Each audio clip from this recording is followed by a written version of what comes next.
ya untuk mengembalikan suksesnya kembali. Partai Persatuan Pembangunan dan Partai Solidaritas Indonesia harus menelan pil pahit akibat gagal masuk Senayan pada pemilu 2024. Hal tersebut mengingat dua partai ini tak mampu memenuhi ambang batas parlemen, yaitu sebesar 4% suara nasional. P3 hanya memperoleh suara mencapai 3,87%, sedikit di bawah ambang batas parlemen. Begitu juga PSI harus menelan kekecewaan karena hanya mampu meraih 2,80% suara.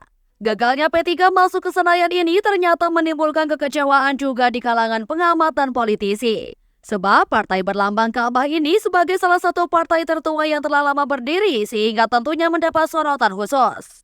Berduka untuk P3, tulis seorang pengamat politik Henry Satrio dalam akun X miliknya pada Rabu 20 Maret 2024.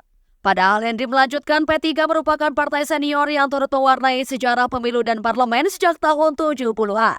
Berikutnya, politisi dari Partai Demokrat Janssen Sittindaon juga menyampaikan simpatinya atas ketidaklolosan P3 dalam pemilu kali ini. Melalui akun media sosialnya, politisi tersebut mengungkapkan harapannya agar P3 dapat bangkit kembali dan memperkuat diri di masa depan. Meskipun terancam gagal ke Senayan, partai berlambang Ka'bah ini tidak menyerah begitu saja.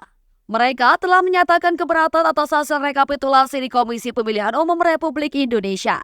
Ahmad Baidowi, Ketua DPP Partai Persatuan Pembangunan mengatakan bahwa pihaknya akan mengajukan gugatan ke Mahkamah Konstitusi. Ia mengatakan pihaknya terkejut dengan hasil perhitungan KPU ini. Karena pihaknya menemukan ada selisih suara hingga 100 hingga 150 ribu dengan hasil hitung internal P3. Sebagai catatan, hasil hitung KPU menunjukkan bahwa P3 memperoleh 5.874.777 suara, setara dengan 3,87%. Sehingga P3 tidak mencapai ambang batas parlemen 4% dan gagal masuk Senayan alias tidak punya kursi di DPR RI. Baidowi mengatakan kami yakin P3 bisa mencapai ambang batas parlemen.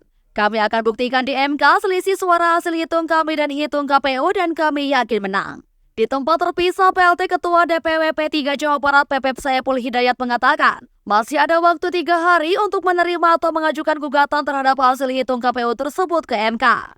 Untuk diketahui, KPU telah mengumumkan hasil pemilu 2024 pada Rabu malam 20 Maret 2024. Partai-partai yang masuk Senayan ada 8, yakni PDIP, Golkar, Gerindra, PKB, PKS, Nasdem, Demokrat, dan PAN. Sedangkan P3 dalam perjalanan sejarahnya baru kali ini gagal masuk Senayan.